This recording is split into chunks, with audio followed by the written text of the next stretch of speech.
우리가 성경을 올바로 이해하고 정립하는 데에는 여러 가지를 참고하고 알아야 될 사항이 많이 있습니다. 그 중에 유대인의 선민 사상을 올바로 이해하지 못하시면 성경이나 신학적으로 그건 절대로 바로 정립할 수가 없습니다. 성경은 아예 창세기서부터 유대인의 그 선민 사상으로 꽉 차 있어요. 그런데 그것에 대한 올바른 이해가 없이는 성경을 바로 이해한다는 건 전혀 불가능하다. 그렇게 말씀드려도 과언이 아니죠. 유대인의 그 선민 사상은 처음 출발이 창세기 24장입니다. 아브라함이 이삭의 아내를 가나안 여자로 택하지 못하게 하고 종을 자기 원래 고향인 밧단 아람으로 보내서 그렇게 해서 그 리브가를 택하게 하는 것부터 시작된 것이 바로 유대인의 선민 사상의 출발입니다. 창세기 32장에도 그 야곱이 천사와의 씨름에서 천사를 이긴 다음에 천사를한테 나를 축복하지 않으면 보내지 않겠다. 그래서 그 천사가 하나님이죠.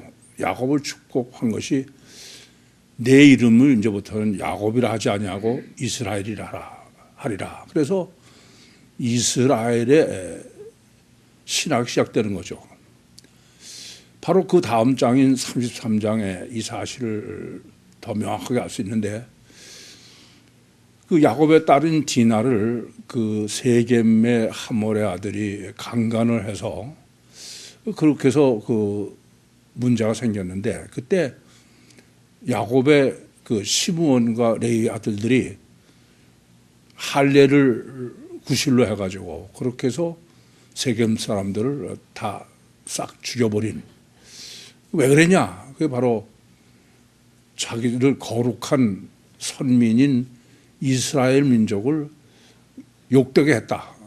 그것이 바로 하몰의 자손요 세겜 사람을 몰살시킨 이유다. 그렇게 성경이 증거하고 있습니다.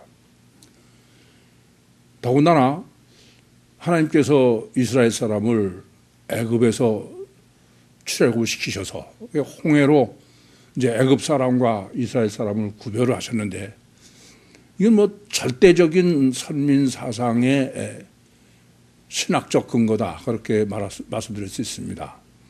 이렇게 출애굽을 시키신 이스라엘로 하여금 가나안을 정복하게 하셨는데 아예 싹 다 진멸해 버리라. 뭐 다른 가나안에 한 사람도 남기지 말라. 그렇게 강조하고 있다고 성경이 강조하고 있음을 우리는 잘 압니다. 뭐 그것은 사울 왕의 자살이 잘 증거하고 있지 않습니까? 전쟁에서 부상을 당해가지고 죽게 될 때 그 할례 없는 사람, 이방인에 의해서 죽임을 당하느니 차라리 자살을 하겠다. 그래서 자살하는 것을 성경이 창세기 3무엘상 31장에 자세히 기록하고 있습니다. 솔로몬 때문에 결국 그 이스라엘의 멸망으로 가는 길을 걷게 되는데 그것도 명확해요. 솔로몬이 이방 여자들을 전부 아내를 취해서 그래서 결과적으로는 타락하게 됐다. 그게 성경의 증거입니다. 뭐 그것은 바벨론 포로로 갔다 돌아온 다음에도 느헤미야서나 또 에스라서를 보면은 뭐 선민의 철저해요. 이방은 절대 안 된다. 그렇게 성경이 증거하는 것입니다. 이렇게 말씀드린 것처럼 성경 창세기서부터 구약 성경 전체는 유대인의 선민 사상을 모르면 그건 전혀 어떤 것인지 바로 해석하는 게 불가능한 거예요. 신약에서도 마찬가지입니다. 예수님께서 마태복음 10장 5절 6절에 이방인의 길로도 가지 말고 사마리아의 고래도 들어가지 말고 이스라엘 집에 잃어버린 양에게로 가라. 이것을 예수님도 선민 사상에 근거해서 이렇게 말씀하신 거로 해석하는 게 세계에서 본문 해석의 대주류입니다. 더군다나 예수님께서는 마태복음 15장에 스르보니게 여인의 딸의 귀신을 내보내는 장면에서는 더 명확하게 말씀하셔요. 나는 이스라엘 집에 잃어버린 양 외에는 다른 데는 보내심을 받지 않았다. 전혀 난 아니다. 이것 때문에 이 세계 기독교 신학의 가장 축이라는 요한 칼빈의 예정론이 구약에서뿐이 아니라 신약에서도 이 유대인의 선민 사상이 예정론으로 둔갑한 거예요. 그것은 철저하게 구약서부터 신약에 흐르는 유대인 선민 사상이 얼마나 율신신앙에서 절대인지를 잘 보여주는 실례인 것입니다. 그런데 과연 이런 순피, 순혈주의, 이것이 성경이 계시하는 내용이냐? 민수기 12장 1절부터 3절에 이렇게 순혈주의로 해석하는 일반적인 이방인에 대한 성경 기록은 모세경을 기록한 것인데, 그런데 모세 자신은 이방 여인인 구수 여인을 아내로 취했기 때문에 미리암과 아론이 모세를 비방하는 장면이 민수기 12장 1절부터 3절에 기록되어 있습니다. 하나님께서는 바로 하나님께서 계시하시는 선민이나 또는 이방의 구별은 이런 육적인 것이 아니다. 그것을 8절에 내가 선지자에게는 꿈이나 이상으로 주님이 말씀하시지만 모세와는 대면에서 명백하게 말씀하신다. 그 말씀은 꿈이나 환상, 보이는 것에 성경이 계시한 내용이 아니라 영을 육으로 계시한 것이다 라는 하나님의 해석입니다. 뿐만 아니라 신약에 있어서도 우선 예수님이 이렇게 이방인에도 안 되고 사마리아 길에도 가지 말라고, 고래도 들어가지 말라고 하셨는데, 실제로 주님은 사도행전 요한복음 4장에서 보시는 것처럼 사마리아에 가셔서 수가성 우물가의 여인에게 복음을 전하셨어요. 그것은 육적으로는 해석을 해서는 안 되는 것이다라는 거죠. 더군다나 사도행전 8장에도 빌립이 사마리아에 가서 복음을 전하고 침례를 주고 난 다음에 베드로와 요한이 가서 성령 받도록 안수하고, 또 빌립이 이방인인 에티오피아의 내세계 복음을 전하고, 이와 같이 성경은 이런 육적인 선민이 아님에도, 순혈주의가 아님에도 이스라엘이, 유대인들이 이것을 순혈적으로 해석하는 것은 그렇다 하더라도 요한 칼빈이 이것을 무슨 예정론이 바로 성경의 진리다 이렇게 정립하는 건 참 어처구니가 없을 뿐더러 정말 얼마나 이 선민 사상이 미치는 영향이 큰지를 잘 보여주고 있는 것입니다. 오늘 본문의 중요성은, 본문은 이 이방인 고넬료를 통해서 이제 신학을, 또 선교 신학을 정립해 주는 귀한 내용입니다. 본문의 배경은 이미 39장 31절에 주님의 교회 신학을 정립한 다음에 베드로가 중풍병자인 애니야를 고치고 또 죽었던 다비다를 살리는 기사로 선교의 실제 신학을 정립했는데, 중요한 것은 애니야나 다비다는 유대인이지 이방인이 아니에요. 그러니까 실제로 주님께서는 모든 사람이 구원받기를 원하셔서 이 땅에 오셨는데, 그러면은 이방인이 지금 고넬료서부터 시작되는 선교가 참 선교다, 그렇게 봤을 때 이 고넬료의 신학을 올바로 정립하는 문제는 가히 절대다.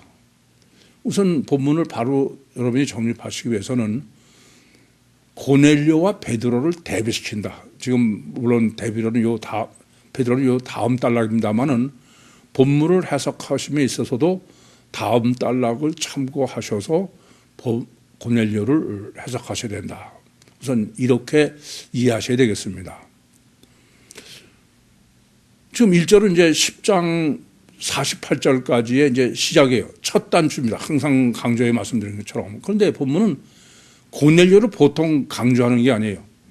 뭐 1절 전체가 고넬료라는 사람이 어떤 사람이냐를 기록하고 있으니까, 다르게 말씀드리면은 고넬료를 올바로 정립하지 못하면은 사도행전 10장 전체를 올바로 정립할 수 없다. 그게 첫 단추의 강조법이다. 그런데 고넬료라는 고유명사를 썼다. 이미 호칭 신학은 여러 번 강조드렸는데, 저는 본문을 해석하면서 또 한 번 그런 생각이 들어요. 이건 호칭 신학을 정립하지 않고서 성경을 해석하는 건 아예 그건 처음부터 그건 올바로 해석하는 게 불가능하다. 그렇게 보여집니다.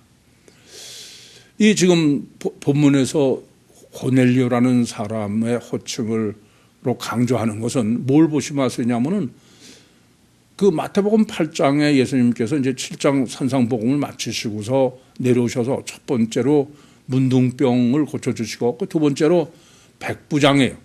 백부장의 종을 고치시는 사실이 기록되어 있는데, 그 백부장에 대해서는 전혀 백부장의 이름이 뭐다 그런 게 전혀 기록되어 있지 않아요. 그 백부장이 얼마나 중요한 인물이냐. 뭐 여러분이 마태복음 8장에서 보시는 것처럼 예수님께서 백부장의 믿음을 다음하자 깜짝 놀라시는 거예요. 그러시면서 야, 이스라엘에서도 난 이만한 믿음을 만나보지 못했다. 그러고선 천국에 이스라엘 사람들은 들어가지 못하고 밖에 있을 때 이방인이 천국 들어간다. 그게 바로 백부장 얘기예요. 그럼 얼마나 강조하는 겁니까? 근데도 마태복음 8장에서의 백부장은 전혀 이름이 기록되어 있잖아요. 이미 애니아를 정립해 드릴 때도 뭐 병자 고침을 받은 사람의 이름을 성경은 기록할 이유가 없다. 또 죽었다 살아난 다비다도 전혀 기록할 이유가 없다. 그럼에도 불구하고 이름을 기억하는 것은 애니아 신학, 다비다 신학을 정립하라는 것이 성경의 고유명사를 기록하는 목적이다라는 말씀 드렸어요. 마찬가지로 본문에서도 고넬료 신학을 정립하라. 고넬료. 이걸 올바로 정립하시지 못하면은 조금 전에 말씀드린 것처럼 사도행전 48절, 10장 48절까지가 전부 고넬료가 계속 흘러가고 있는 거예요. 이만큼 고넬료 신학 정립은 절대로 중요하다. 그러면서 이탈리아. 아니, 백부장은 당연히 로마 군인이지 무슨 백부장이 유대인이 있습니까? 그 말 같지도 않은 소리지. 그러니까 마태복음 8장에서도 그냥 백부장이라고 기록하지 이 사람은 로마 군인, 이탈리아 사람이다. 그렇게 기록하지 않아요. 다 아는 얘기인데 뭘. 그런데 백부장이라고 그러면서는 뻔한 로마 군인, 이탈리아 사람인 것을 굳이 지금 이탈리아를 강조하는 거예요. 무슨 얘기냐? 백부장은 이방인이다. 아니, 그냥 백부장해도 이방인인지 다 알죠. 다르게 말씀드리면 이방인 강조법이다. 그것이 지금 이 고넬료가 이탈리아 사람이라고 강조하고 있는 의도다. 그러니까 무슨 말씀이냐면은 이방인 신학을 또 백부장을 통해서 우선 정립하라 그런 얘기죠. 이방인이라는 게 무슨 의미입니까? 이방인은 유대인의 입장에서 보면은 조금 전에 그래서 선민 사상을 정립해 드렸는데 이방 죄인이냐? 다르게 말씀드리면 이방인은 아예 유대인들은 사람으로 취급을 하지 않는 거예요. 짐승이다. 그렇게 이해하시면 됩니다. 같이 아예 앉지도 않고 같이 먹지도 않고 같이 같은 집에서 자지도 않는 거예요. 사람 취급을 안 한 거다. 그것은 요 다음 단락 보면 더욱 명확합니다. 분명히 하나님께서는 베드로에게 이방인인 고넬료에게 복음을 전하라 그러시는 것인데 그때 하늘에서 보자기에 싸서 내려온 거는 각종 짐승들이야. 이게 바로 유대인들이 생각하고 있는 이방인. 이것을 강조하고 있는 겁니다. 뭐 갈라디아서 2장에도 베드로가 이방인하고 같이 밥 먹고 있다가 야고보에서 사람들 온 걸 보고선 벌떡 일어나서 나갔어요. 그래서 바울이 막 책망하지 않습니까? 우선 아셔야 될 것은 이와 같이 유대인의 입장에서를 생각하셔야지 그냥 뭐 아무렇지 않게 이방인 그런 게 아니에요.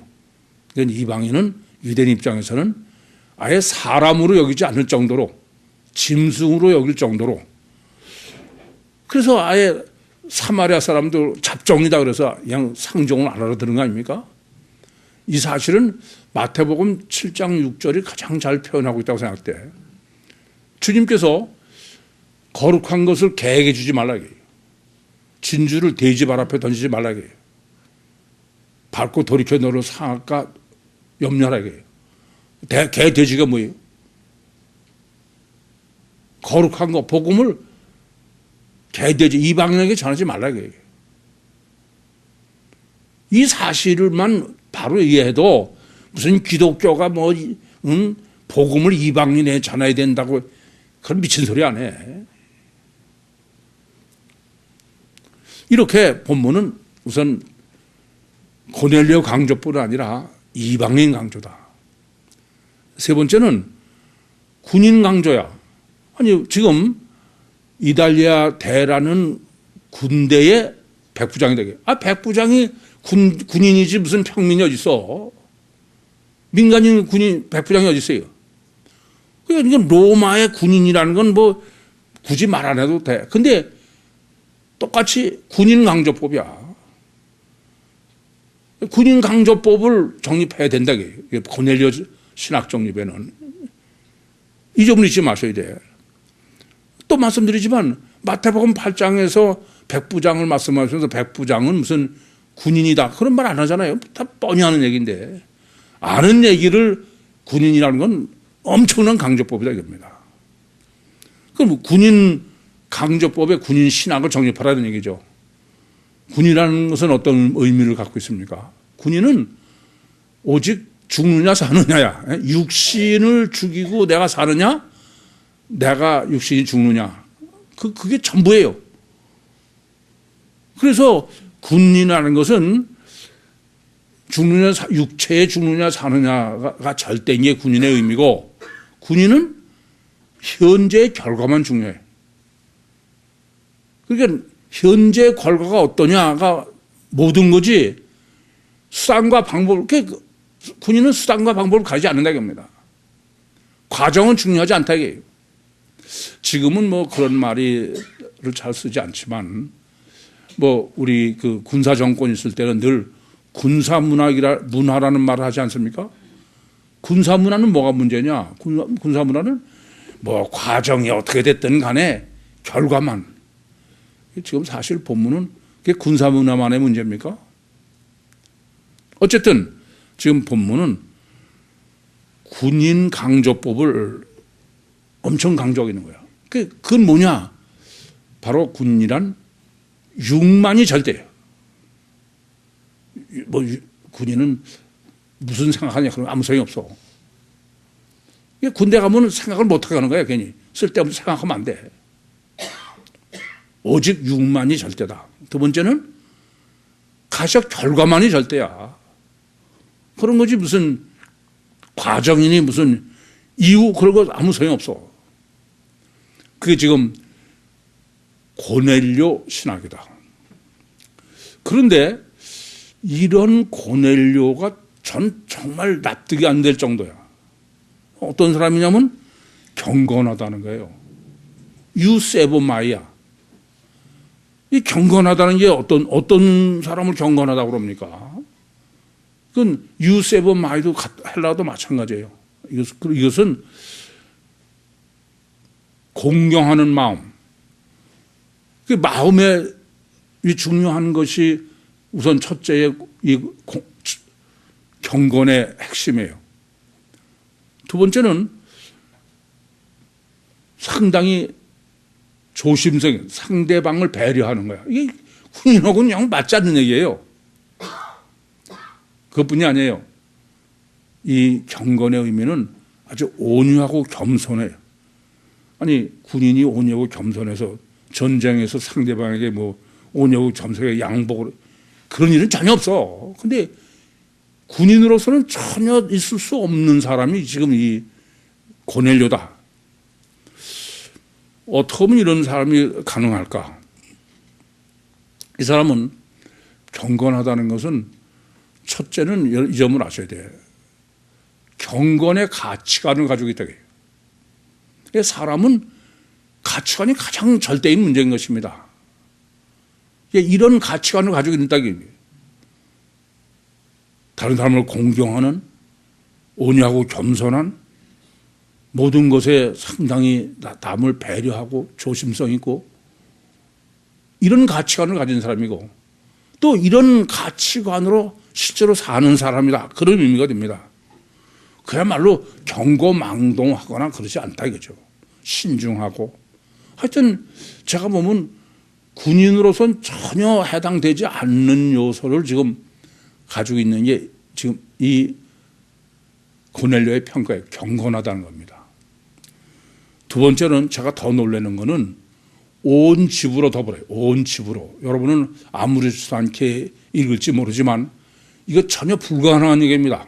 제가 보면 전혀 이건 불가능한 얘기야. 경건을 빼놓고선 온 집이라면 군이니까 야, 너희들 다 같이 내가 다니는 교회 나가. 그러면 될지 모르죠. 근데 이 사람은 경건을 전제로야. 지금 얘기하면 자기 전 가족이 다 똑같이 교회에 나온다는 거예요. 그런 거나 마찬가지예요. 이건 전혀 가능한 게 아닙니다. 가장 완전한 가장이야. 가장 어려운, 여러분 이 세상에서 가장 어려운 게 자기 가족에게 존경을 받는 게 가장 어려운 거예요. 다른 사람한테 존경받는 건 어렵지 않습니다. 그건 뭐 속일 수도 있고 얼마든지 가능해. 근데 가족한테 존경받는 건 그건 거의 불가능해. 온 가족이 하나가 될 만큼 이 가장은 존경을 받는 사람이라는 얘기인데, 여러분은 가족한테 존경을 받는데 가장 중요한 요소가 뭔지 아세요? 뭔지 아세요? 그것도 생각 안 하고선 가장 노릇하면 그건 안 돼.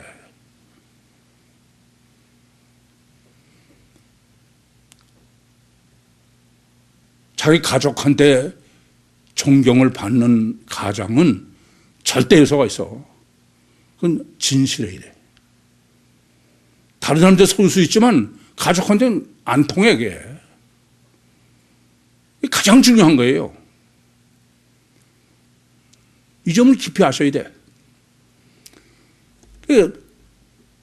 다른 사람에게는 뭐 이벤트로 가능하지만 가족은 늘 붙어 살기 때문에 그게 안 통하잖아요. 저는 이렇게 생각돼. 지금 우리나라에 무슨 꽤 출세해가지고 권력을 휘두르고 무슨 교육감이고 있는 사람들이, 저 사람은 자기 가족에 대해서는 영 못 쓸 사람이야. 전혀 존경받지 못해요. 못 받습니다. 그 자식들은, 자기 부모는 그 자식이 사는 데에 필요한 그냥 도구일 뿐이야. 그러니까 권력이나 재물이 그냥 필요한 것이지 부모를 존경하지 못해요. 생각해 보세요. 공경하게 무슨 학교는 무슨 특수학교 없애야 된다고 뭐 그러면서 주 새끼들은 보내면 그 자식들은 지금 좋아서 다니고는 있지만 그건 절대 존경 못 받아. 이 점을 아셔야 돼. 가장 어려운 일이에요. 이 세상에 다 이렇잖아요. 이벤트로 하는 건 얼마든지 할 수 있어. 근데 가족이라는 그렇게 해서 되는 얘기 아니야. 뭐나 마찬가지냐면은 아버지는 필요가 없어요. 뭐만 필요해요? 아버지의 선물만 필요한 거야.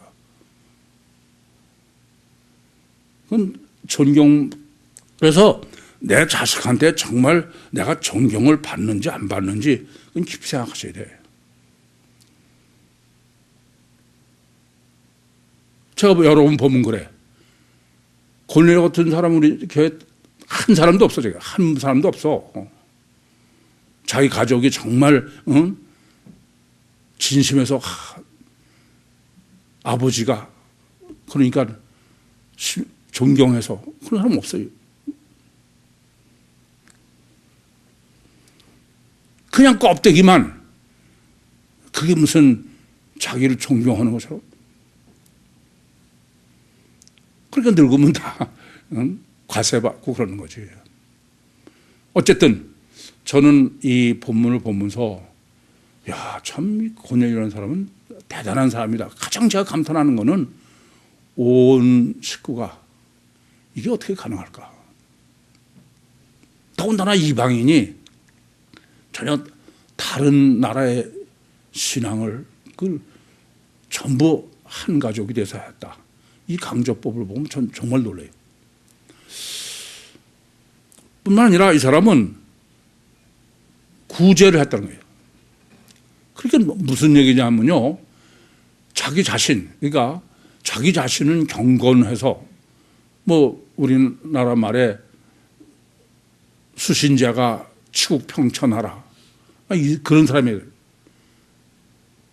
이 사람은 자기 자신은 유세보마이, 경건하고 가족에 대해서는 존경을 받는 완전한 가정이고 뿐만 아니라 다른 사람에게 구제를 한다는 거예요. 이 구제라는 것은 이타적이다 이거죠. 여러분들은 다 그냥 내 새끼니까 내 편이니까 그래서 편애하고 다른 사람에 대해서 내 새끼가 조금이라도 손해보면 열불나고 내는 어쨌든 간에 다 좋게 보고 그건 아니에요. 그 부모는 애들한테 어려서부터 존경받지 못해. 그래서 성경은 아예 이렇게 스트로게는 사랑으로 취급도 안 하잖아요. 그렇게 보면 이 사람은 어떤 사람이냐. 다비다가 완전한 것처럼 본문은 완전한 의인이라는 거예요. 정말. 이게 그냥 유대인이다 그러면 놀랄 거 하나도 없는데 유대인이 짐승으로 취급하는 이방인이요. 그거 중에서도 육체만이 잘되고 가책 결과만이 잘되인 이방인이요 군이냐. 그런데 이게 어떻게 가능할까? 전 참 놀라면서 성경적 논리와 진리에 아주 깜짝 놀라요. 그 점을 아셔야 돼요. 짐승 같은 사람이 어떻게 이렇게 의인이냐? 답은 명확합니다. 왜냐하면 이 고넬료는 하나님을 경외하는 사람이다. 우선 이 경외로 번역된 건 지난주에도 말씀드렸지만 이건 전혀 이렇게 번역하면 안 됩니다.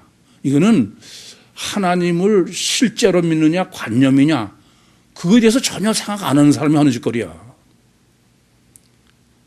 경외라고 번역되는 것은 티마오라는 단어가 있어요. 근데 이거는 티마오가 아닙니다. 포버스야. 두려워하는 거예요. 이 고넬료가 이런 사람이 이렇게 완전한 의인일 수 있는 것은 하나님을 두려워하기 때문이다. 이 점은 아주 깊이 생각하셔야 됩니다. 우리는 뭐 보통 때 다 긍정적으로 생각하라 긍정적인 게 강조하지만 이 영적에 있어서는 아니에요. 부정적이래야 더 실제로 절대입니다. 그래서 저는 늘 성경이 부정적인 요소로 계시하는 것이 실제고라고 늘 강조해 말씀드렸어. 그러니까 포봇을 있는 그대로 번역하면 부정적인 두려움인데 긍정적으로 하면 경외인 거야. 경외로 하면은 종교적으로는 그래도 돼요. 뭐 하나님을 경배하고 찬양하고 다 그렇게 생각하는 거 아니에요? 그러면 다 신앙 좋은 줄 알아. 근데 영적인 건 전혀 그렇잖아. 두려워하느냐 두려워하지 않느냐예요. 이것은 지난번에 말씀드린 것처럼 내가 하나님을 실제로 믿느냐, 실존적 존재로 이해하느냐, 내가 믿느냐 안 믿느냐는 찬양과 경배, 경외 있잖아요. 내가 얼마나 하나님을 두려워하느냐. 두려워하지 않으면 그건 하나님 믿는 거 아니에요. 그건 거짓이다 이겁니다. 그러니까 지금 이 고넬료는 원문은 하나님을 두려워하기 때문이다. 이따 강의 시간에 정립해 드리겠습니다만은 하나님 두려워하지 않으면 그건 절대로 의인 될 수 없어요. 그건 전혀 불가능합니다. 이 점을 아셔야 돼요.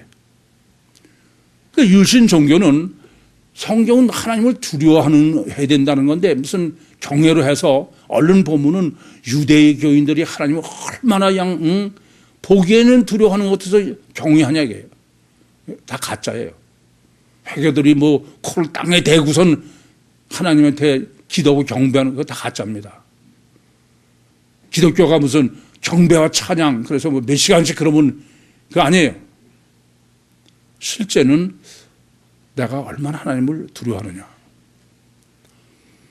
두 번째는 지금 항상 기도한다는 거예요. 그러니까 이 본문을 번역하는 사람은 영이 실제와 관념에는 아예 관심도 없는 사람이야.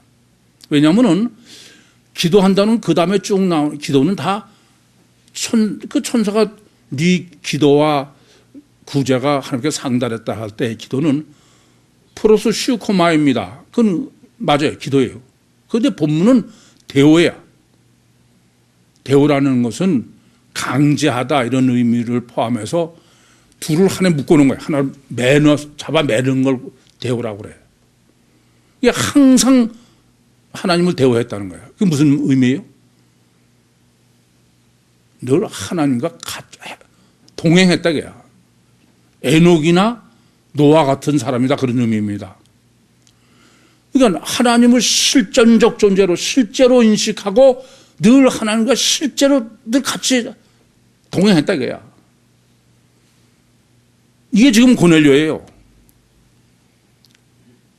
이 점을 아셔야 돼. 이걸 갖다가 무슨 그냥 기도를 하고 그러니까 뭐 어느 목사처럼 하루에 8시간 기도하지 않으면 안 된다. 8시간이면 800시간 하면 뭐해? 이 점을 아셔야 돼. 그러니까 이 고넬료는 하나님을 실존적으로 인식할 뿐 아니라 늘 하나님과 같이 산다, 동행한다. 제가 보면 어떤 에녹이나 노아 같은 사람이다. 그런 의미가 돼요. 그래서 이 지금 고넬료가 뭐 이방인이요, 군인이요, 이런 유반이 절대고 가식 결과만이 절대고 그런 사람임에도 불구하고 그런 사람에겐 전혀 있을 수 없는 경건하고 완전한 가장이고 그리고 정말 구제를 할 수 있는 완전한 의인이고 어떻게 가능하냐 이게요. 여러분 로마서 5장 12절에 보시면은 한 사람으로만 아담으로 말미암아 원죄 때문에 죄와 사망이 세상에 들어왔다.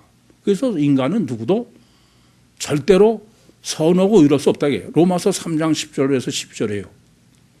그러니까 여러분도 무슨 네가 선하냐 못하냐 내가 선하냐 안 돼. 그런 소리면 그건 아직 멀었어. 인간은 누구도 그건 불가능해. 그건 고넬료도 그건 전혀 불가능한 사람이다. 그게 바로 이방인이요 군인으로 설정해놓은 전제예요. 그런데 이 사람이 도저히 이해할 수 없는 완전한 의인이다. 그건 왜 그래요? 하나님을 두려워하고 하나님과 대오 늘 같이 하고 다르게 말씀드리면 그건 오직 하나님 성령의 역사 외에는 안 되는 거야. 그건 전혀 불가능하다 겁니다. 이 점을 본문의 강조의 내용이라는 사실을 아셔야 돼요. 이게 이 하나님을 두려워하지 않으면요, 아까도 진실성 가장 이러면 진실이 가장 중요하다. 그게 가치관에 그런 말씀드렸는데, 하나님을 두려워하자면 그것도 안 되더라고요. 진실할 수가 없어. 좀 제 개인적인 말씀드려 죄송합니다만은, 본문을 제가 준비하면서도 그래 참 이 가족에게 진실한 게 제일 어렵고, 그러나 그게 가장 중요하고, 감옥에서도 살인 중에 가장 살인한 것의 70% 이상이 가족 부부 살이냐. 그러니까 늘 진실해야 된다 그렇게 생각하면서도 저도 진실하지 못했어요. 그러고 나서 그거 참 한심하다. 진실하기가 제일 어렵고, 그건 하나님을 두려워하지 않거나 성령이 역사하지 않으면 저는 불가능하다고 생각해요. 그게 가장 중요하니까. 그래서 사람이 잘못 안 하는 건 중요하죠. 그러나 늘 말씀드리지만 잘못했을 때 되도록이면 빨리 상대한테 용서를 구해야 돼요. 자식한테라도. 이걸 못하면 그건 절대로 존경받을 수 없는 가장이 안 돼요. 그건 하나님을 두려워하면 가능해. 좀 그러세요. 잘못 안 하는 건 중요하지만 잘못한 것을 잘못한 것으로 시인하고 정말 용서를 구하는 건 어떤 면에서 더 중요할지 몰라. 그건 하나님을 두려워하지 않고는, 그래서 아담 후손이 선하고 의롭고 그건 불가능한 것입니다. 그런데 본문의 진짜 목적은 지금 고넬료를 정립하는 데 있지 않아요. 시작을 어떻게 하냐면은 고넬료라는 사람이 있다 이거예요. 아니 백부장이란 사람이 있다 그렇게 안 해. 지난번에도 바로 사람이라고 일부러 강조하는 건 뭐라고요? 그건 일반론이에요. 지금 고넬료로 설정해서 정립하는 거는 일반론으로 정립하라는 거지. 그래서 고넬료 해석도 일반론을 전제로 해석하니까 여기까지 해석한 것이다. 그렇게 이해하시면 되겠습니다. 그럼 본문이 일반론으로 정립하는 본문의 실제 목적은 뭐냐? 그거는 우선 고넬료가 사람을 보낼 때 몇 명을 보내요? 하인 2명과 경건한 종절 하나야. 그런데 이제 나중에 베드로에 갔는데 보면은 종절은 없고 2명만 있습니다. 아시겠습니까? 둘을 강조한 거다 이거예요.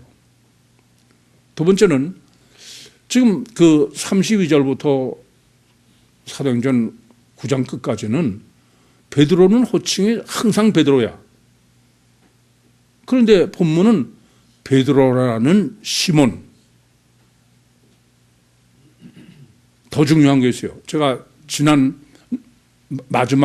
단락의 마지막을 피장 시몬의 집. 그렇죠? 왜 피장이냐 이거예요. 그거 생각해 보시라고 했죠? 왜 피장이에요?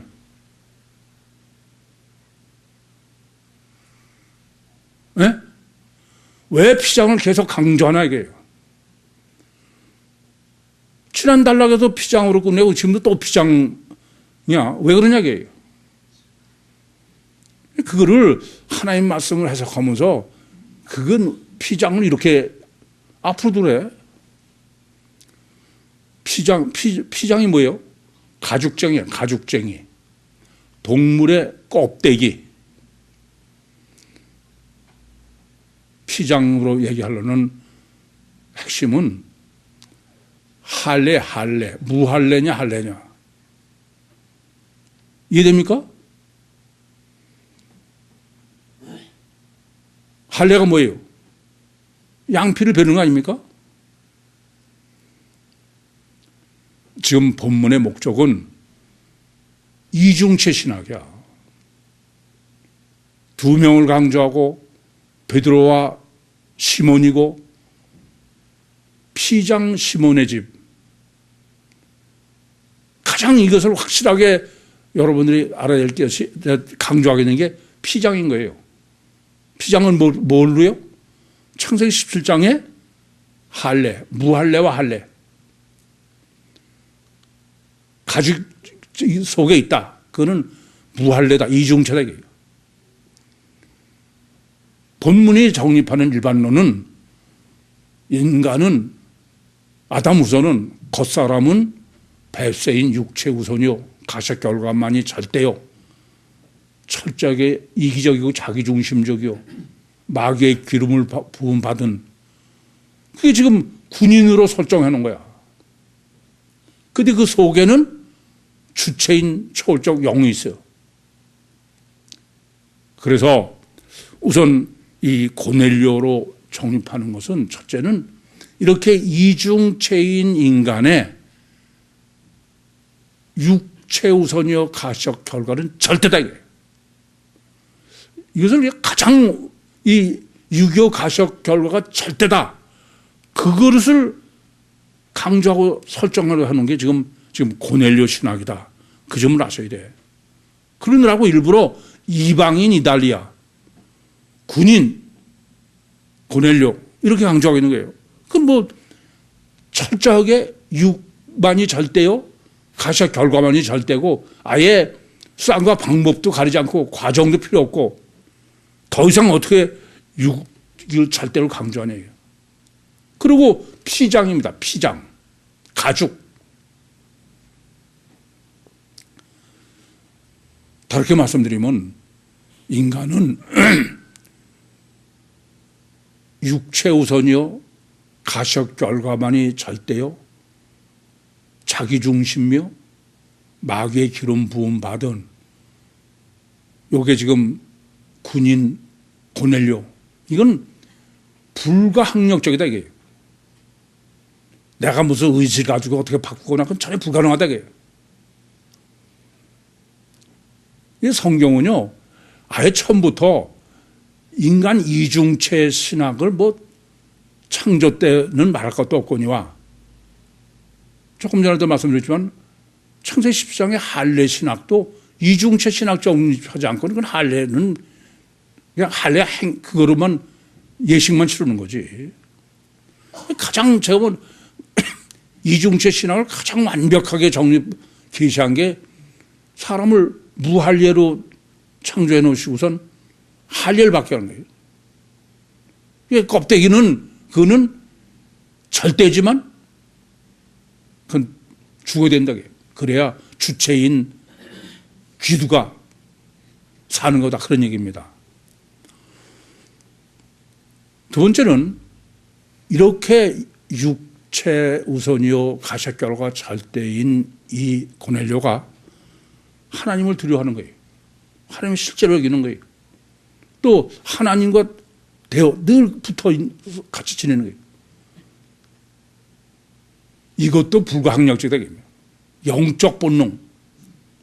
그러니까 지금 고넬료로 정립해 주는 것은 인간의 이중체의 불가항력적인 양쪽 본능. 하나는 육적 본능이야. 또 하나는 뭐예요? 영적 본능이야. 하나님의 사람을 하나님의 형상대로 주신 대로.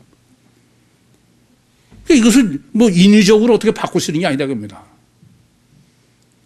이걸 모르면은 사람 전혀 여러분 이해 못해. 뭐 여러분 잘 아시는 대로 여러 번 말씀드렸어. 인간의 이러한 이중체 신학이 정립되지 못했기 때문에 아브라함을 해석할 때도 그 당연한 거예요. 널뛰는 건 육적 본능하고 영적 본능이 왔다 갔다 널뛰는 게. 근데 육적 본능은 외면하고 무슨 영적 본능만 가지고선 아브라함이 위대하다. 성경 어디에도 위대한 인간은 없어. 지금 본문은 이렇게 왜 이중체 신학을 이렇게 절대적으로 정립하냐. 본문은 지금 아까도 말씀드렸지만 이방인의 선교가 시작되는 거였어. 그러면서 이중체 신학을 지금 정립하는 거예요. 다르게 말씀드리면 이거 보세요. 지피지기면 필승이라고 그랬는데 사람이 이중체인데 단일체로 전하면은 그건 전하는 게 안 전하는 거예요. 그건 전혀 안 되는 거예요. 이중체면 이중체로 알고 선교를 해야지. 그러니까 이중체를 전혀 모르는 게 2000년 기독교사야, 역사야. 그러니 그게 신학이 제대로 되겠어요? 사람이 제대로 되겠어요? 하나님이 제대로 되겠어요? 선교가 제대로 되겠어요? 어처구니가 없는 거죠. 이스라엘의 잃어버린 양이 뭐가 잃어버린 양이냐? 이스라엘의 잃어버린 양은 이렇게 불가항력적인 이중체 때문에 이 모순 때문에 갈등하고 고민하는 사람이야. 그런 사람이 이성적인 사람이지 한쪽만 맹신하는 건 그건 절대 아닌 거예요. 그러므로 주님께서 이스라엘 집에 잃어버린 양에게로 가라는 말씀은 이렇게 이중체의 인간의 갈등하고 고민하는, 그래서 생각하고 분별하는, 거기다 복음을 전하게. 이중체를 갖다가 단일체로 전하면 그거는 전하는 게 아니야, 전혀. 그래서 교회의 선교요, 교회가 전할 복음은 첫째는 천국 복음이다. 지금 본문 보시면은 이 9장 두 단락에는 애니아와 다비다 때는 베드로가 가서 병도 고치고 베드로가 죽은 사람 살리고 그리고 베드로가 복음을 전합니다. 그런데 본문은 그렇지 않아요. 하나님의 말씀을 누가 전해요? 천사가 전하는 거예요. 천사가. 이해되십니까? 하나님이 얼마든지 설정을 베드로로, 그 다음에 베드로가 가서 해. 왜 이렇게 설정하셨냐? 그것은 천국 복음이지 세상 복음이 아니다 그겁니다. 그래서 네 구제와 기도와 구제가 함께 상달했다. 천국이 목적이고 모든 것은 이해되시죠? 천국 복음이 된다 그래요. 사실 그 복음서 신학이 아니기 때문에 이 세상은 천국 복음이 되지 않은 거예요. 가장 근본은. 마태복음 4장, 요전에도 말씀드렸지만은 주님께서는 공생을 시작하시면서 40일 금식하시고 그 다음에 첫 번 하신 게 마태복음 4장 17절에 회개하라 천국이 갖고 왔는 줄부터 시작했어. 그리고 바로 그 다음 단락에 4장 23절에 천국 복음을 전하신다고 기록하지 그냥 복음이 아니에요. 또 마태복음 9장 35절에도 천국 복음이라는 거예요. 그리고 마태복음 24장 14절에 천국 복음이 모든 민족에 전해진다고 말씀하시는 겁니다. 다르게 말씀드리면 그 천국 복음이라는 말은 마태복음에 3번만 하셨지만 그건 계속 주님이 하신 건 전부 뭐라고요? 천국 복음이라는 거야. 그게 세상 복음은 전혀 아니다 이겁니다. 누가복음 4장 23절도 하나님의 나라의 복음이에요. 천국 복음이죠. 이게 올바로 안 됐기 때문에 무슨 삼박자 구원이라는 미친 소리가 세상을 지배하는 거야. 그런데 이 천국 복음을 전하는데 어떻게 전해야 되느냐? 천국 복음을 누구한테 전하는 거예요 지금요? 이중체, 육체가 우선이요 가시결과 절대인 이중체 인간, 그러면서도 또 영이 절대인 이중체 인간에게 전해야 돼. 그래서 제일 먼저는 이중체 인간이 육이 절대고 가시결과 절대인 사람이 실자가 되게 입맛에 맞게 제가 늘 말씀드린 맞춤형으로 해야 된다고 합니다. 그게 지금 본문에서 가시적으로 한 거예요. 환상으로. 또 가청적으로 들리게. 이게 여러분은 이런 것을 뭐 지금 이제는 꽤 정립해서 어떤 의미고 강조하는 걸 아시니까 그렇습니다만은 예수님께서 마태복음 3장 16절에 침례요한에게 침례받고 올라오실 때도 하나님께서 비둘기가 형체로 보이게 또 하나님 가청적으로 너는 사랑하는 내 사랑하는 아들이요 기뻐하는 자다. 또 사도행전 2장 1절부터 4절에도 여전히 가청적이요 가시적으로. 그렇지 않으면 육체 우선인 인간에게는 실제가 아니다 겁니다. 그러니까 복음을 전할 때 이 점을 아주 명심해야 된다. 그래서 9장 15절도 복음을 주님의 이름을 전하는데 그거를 바스타조 실체가 되어야지 맞춤형으로 해야지 뭐 나 잘났다고 말 그렇게 해서 되는 게 아니다. 그러니까 복음 전하는 것은 실제이지 관념이면 안 된다. 그래서 육체 우선의 입맛에 맞게. 그러니까 애니아나 다비다도 다 마찬가지예요. 우선 실체, 물리적으로. 그러고선 복음을 전하는 것이 왜 그러냐. 이걸 모르니까 뭐 신유 신학은 없고 그냥 무슨 사랑이 많으셔서 뭐 병자를 고쳤다 그런 해석을 하는 것입니다. 두 번째는 이렇게 입맛에 맞게 병이나 고치고 그렇게 하면서 되는 게 아니야. 천국 복음이니까. 그것은 복음의 원리, 구원의 원리, 그 신학을 상대가 충분히 이해하고 이성적으로 받아들일 수 있어야 돼. 그래서 지금 이렇게 환상과 가시와 가청으로 하지만은 어떻게 하냐. 지금 천사가 고넬료한테 전하는 거는 아주 이성적이요, 직접적이요, 그런 거예요. 신비한 게 아니야. 아니, 앞에서도 왜 아나니아가 주님께서 아나니아한테 베드로에게 사울에게 가서 복음을 전하라. 그럴 때 어떻게 하세요? 그 거부감 때문에 환상으로 아나니아에게 현현하셨잖아요. 주님이. 그러고선 구체적으로 얘기하셔. 다메섹 성에 가면은 누구네 집에 가서 이렇게 그런 것처럼 지금 이 고넬료에게도 구체적으로. 그러니까 민수기 12장 4절부터 8절로 하면은 바로 보이게 한 것은 꿈이나 환상이죠. 그런데 그것만 가지고는 안 되는 거예요. 모세는 뭐가 다른 거예요? 내가 대면에서 명백하게 한다고 해요. 따라서 물론 실제해야 되기 때문에 예수님께서도 병을 고치시고 표적을 행하셨어요. 지금 초대교회에서도 복음 전하는데 마찬가지입니다. 그러나 그 신학이 정립되지 않으면 그거는 해서는 안 되는 거예요. 표적이 무슨 그런 신유라든지 기적이 하나님의 놀라운 사랑으로 그건 마귀예요. 마태복음 24장 24절에 보면 가스만 있으면 택하신 자들은 미혹하려고 거짓 그리스도들과 거짓 선지자가 일어나서 큰 표적과 기사를 행한다고 합니다.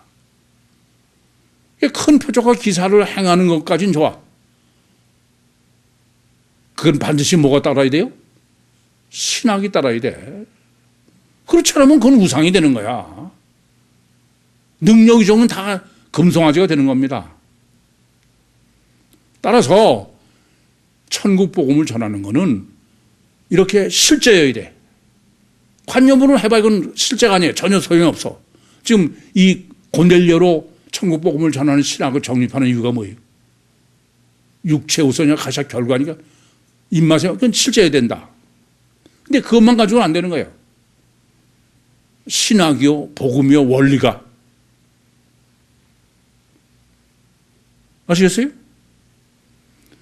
이 둘이 양립해야 돼. 어느 한쪽만 해서는 안 된다 그럽니다. 그건 실제가 아니니까. 지금 하나님을 두려워하는 것에서부터 지금 정립하려고 하는 것은 천국 복음의 실제예요. 그래서 저는 또 한 번 하나님께서 제게 내 생명 운동에 은사를 주신 것에 너무 놀라고 감탄해요. 이건 천국 복음의 실제와 신학이 분리돼서는 전혀 되지 않는 거예요.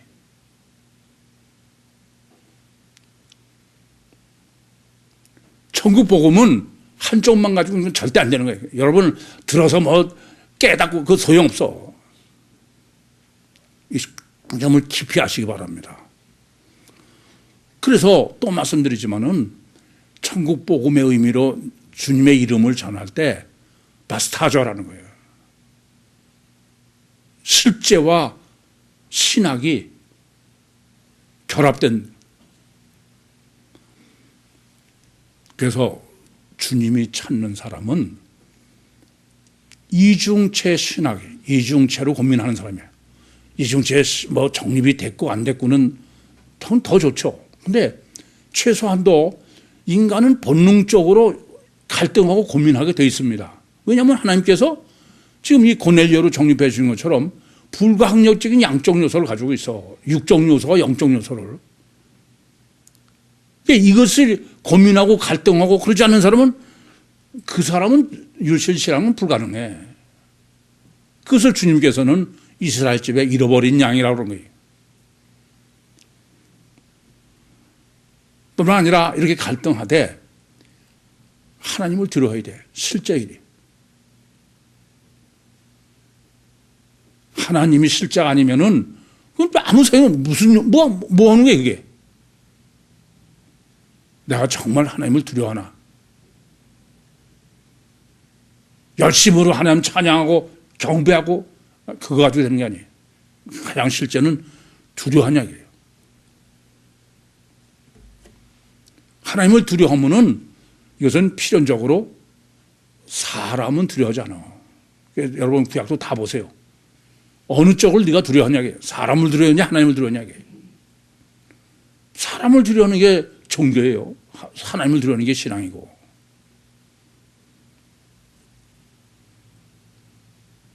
저는 뭐 제 말씀을 또 드려서 죄송합니다만은 저는 뭐 예수 믿고서 술 먹는다고 무슨 죄라고 생각하지 않고 담배 핀다고 저는 죄라고 생각하지 않아. 뭐 교회 다니면서 술 안 먹고 담배 안 피는 사람은 그보다 더 큰 죄는 안 집니까? 근데 나는 술은 안 되겠다. 교회 다니면서는 1년도 안 돼서 끊어야 되겠다. 왜 그러냐? 이게 하나님하고는 이건 보통 이성이요 그냥 적극적으로 생각하지 않고는 하나님은 없는 거예요. 여러분 웬만큼 적극적으로 생각하지 않고는 하나님 없습니다.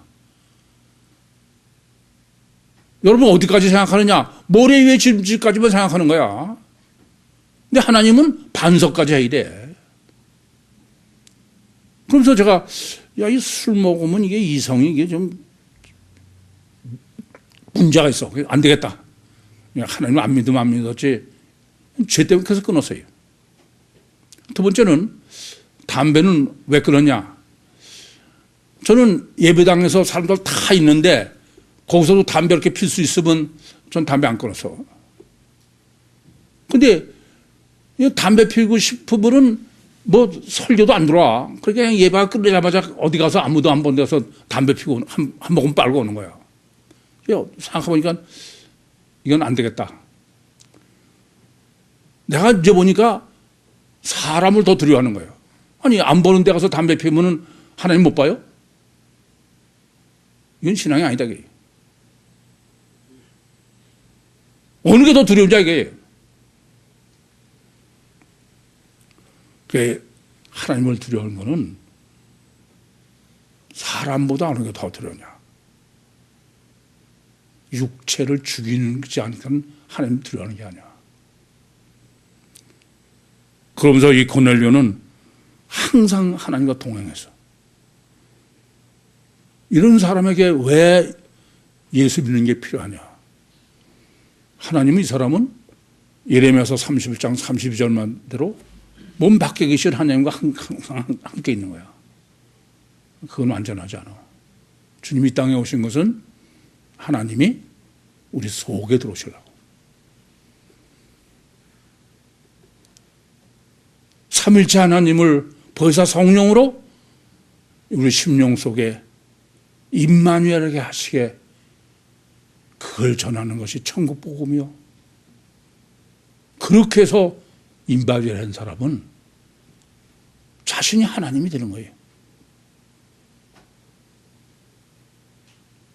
보혜사 성령으로 거듭나셔서 종말 때에 택하심을 받은, 축복받은 구 식구답게 주님의 능력으로 고넬료처럼 이 순간 세상을 승리하시고 주님으로 저 천국에 입국하셔서 천국 주인으로 다 같이 영원한 영광을 누리시는 우리 모든 구유 식구들이 되시기를 간절히 소원합니다. 기도하시겠습니다. 살아계신 아버지 하나님, 은혜와 사랑을 감사합니다. 여기까지 사랑하시고 말씀하시고 역사하시고 인도하신 주님, 저희의 연약함과 저희의 완악함을 아시오니 베푸신 은혜를 더해 주셔서 주님 소원대로 한 사람도 나고자가 없이 주님 오실 때 공중에서 주님을 영접하는 구유 모든 식구들이 되게 해 주시옵소서. 예수님의 이름으로 기도하옵나이다. 아멘.